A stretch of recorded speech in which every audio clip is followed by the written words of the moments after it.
Bonjour et bienvenue dans cette nouvelle saison. Nous allons continuer à explorer les grandes thématiques de la psychologie clinique afin que vous soyez plus en paix et plus serein avec vous-même, avec le monde et avec les autres qui vous entourent. Dans l'instant psy, ce que nous vous proposons, c'est de nous envoyer vos questions via mon compte Insta ou sur l'adresse mail ci-dessous. Puis nous vous répondrons sous forme de petites vidéos, soit sur mon Insta, soit sur Facebook. On vous répondra aussi parfois par écrit. Donc envoyez-nous vos questions et puis on continue à traiter tous les mois une grande thématique par ces vidéos. Aujourd'hui, nous allons parler des pièges de la pensée ou des impasses de la pensée, à savoir comment arriver à avoir une pensée qui vous tire vers le haut et éviter toutes ces pensées qu'on peut ressasser et qui créent un gouffre en vous. Nous avons identifié 3 pièges de pensée de manière non exhaustive et l'un des premiers pièges de pensée, c'est le fait de ressasser constamment des pensées négatives. Alors comme nous vous le disions dans chacune de nos vidéos, il est toujours très important d'identifier la source. D'où viennent ces pensées négatives? Est-ce que vous avez vécu quelque chose récemment qui vous a mis dans de la noirceur? Est-ce que vous avez une habitude de pensée qui vous met dans des mouvements négatifs? Repérez la source. Et une fois que vous avez repéré la source, essayez de repérer le moment où ça se met en route. C'est-à-dire que si par exemple vous vous levez le matin avec des pensées négatives, c'est très important pour vous d'arriver à casser ce mouvement. Et pour ça, il faut changer votre routine. Il faut changer votre routine de vie pour que ces pensées-là ne puissent pas continuer à vous harasser. Et l'une des premières choses à faire, c'est d'utiliser des tuteurs extérieurs. Je vais prendre l'exemple du nourrisson. Le nourrisson, parfois, quand il pleure, il ne sait même plus pourquoi il pleure et donc il pleure encore plus. Parce que quelque part, il tourne en rond à l'intérieur de lui avec ses douleurs ou ses sensations ou ce qu'il ressent. Et pour le faire arrêter de pleurer, il faut quelque part le divertir, le danser avec lui ou lui faire écouter quelque chose, mais il faut le sortir entre guillemets de lui-même. Et bien l'adulte, c'est pareil. L'adulte, quand il tourne en rond autour de ses pensées négatives, quand quelque part il ne va pas bien avec lui-même, bien c'est important qu'il ne reste pas seul avec ses pensées. Donc quand ça vous arrive, sortez de ce marasme de pensée en utilisant les tuteurs extérieurs. Comme tuteur, il y a mille et une choses. C'est en fait tout ce qui vous permet de nourrir votre pensée, de ne pas rester seul avec votre pensée. Ça peut être par la lecture, ça peut être par un certain type de musique, le fait de vous connecter à la nature, le fait de regarder de beaux paysages, ou le fait simplement d'écouter des témoignages de personnes qui ont vécu certaines choses inspirantes. Essayez en fait de vous inspirer, d'écouter ou de vous nourrir d'autre chose que de votre pensée pour que petit à petit vous sortiez de ce mouvement ou de ce cercle vicieux de la pensée négative qui entraîne l'autre pensée négative. Puis après, c'est comme un sportif. En quelque part, à chaque fois que vous réussissez à sortir de ce cycle-là de pensée de noirceur, c'est comme si vous étiez entraîné et que vous aviez réussi un entraînement. Et plus vous prenez l'habitude d'être dans l'effort pour sortir de la pensée négative, plus ça va devenir une habitude. Donc c'est très important de retenir qu'il y a les tuteurs extérieurs qui peuvent vous aider, mais que le fait de sortir de ces pensées-là, ça passe par l'effort. Et plus vous êtes dans l'effort, plus votre cerveau va poursuivre un autre chemin. Parce que le cerveau connaît très bien le sens des pensées négatives. Le cerveau répète et répète et répète constamment le chemin de la douleur une fois qu'il connaît un autre chemin. Et quelque part, c'est à vous, avec votre pensée, comme nous l'avions vu dans la première saison, d'éduquer votre cerveau, d'éduquer votre conscience, d'éduquer votre psychisme à penser d'une manière haute, à penser d'une manière positive, à penser d'une manière qui vous construit. Le deuxième piège de pensée, c'est toutes les pensées qui sont issues du trauma.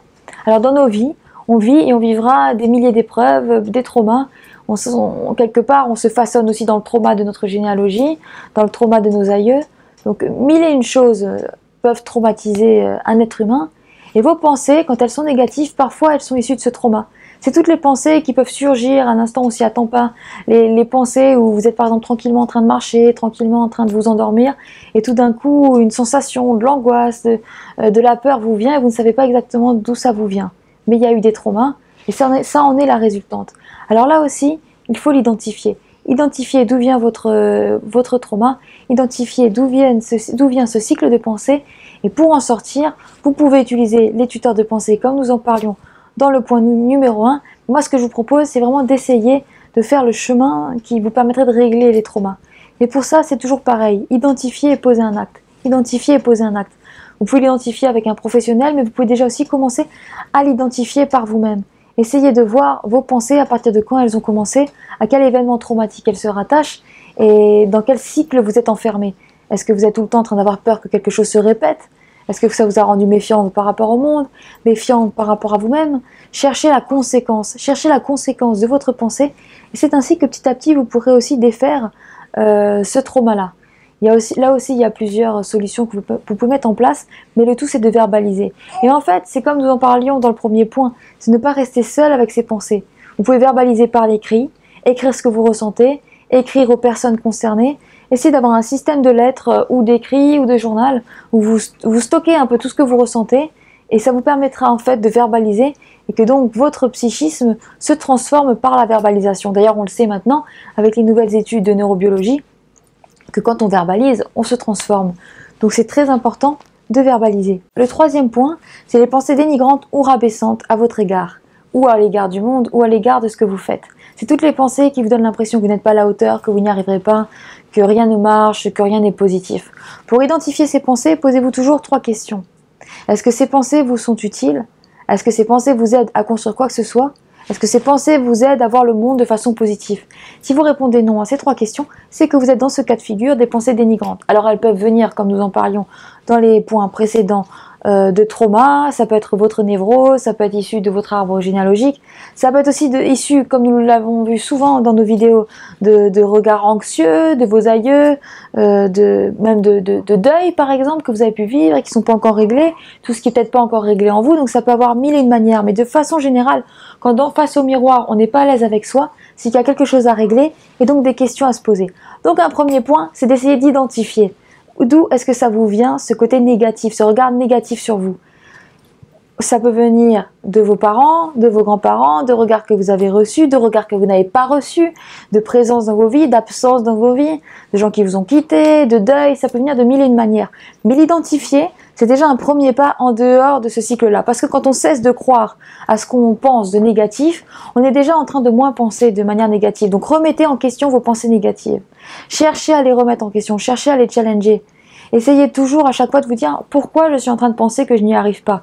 Est-ce qu'il y a du factuel qui quelque part étaye cette thèse? Et vous trouverez rarement du factuel.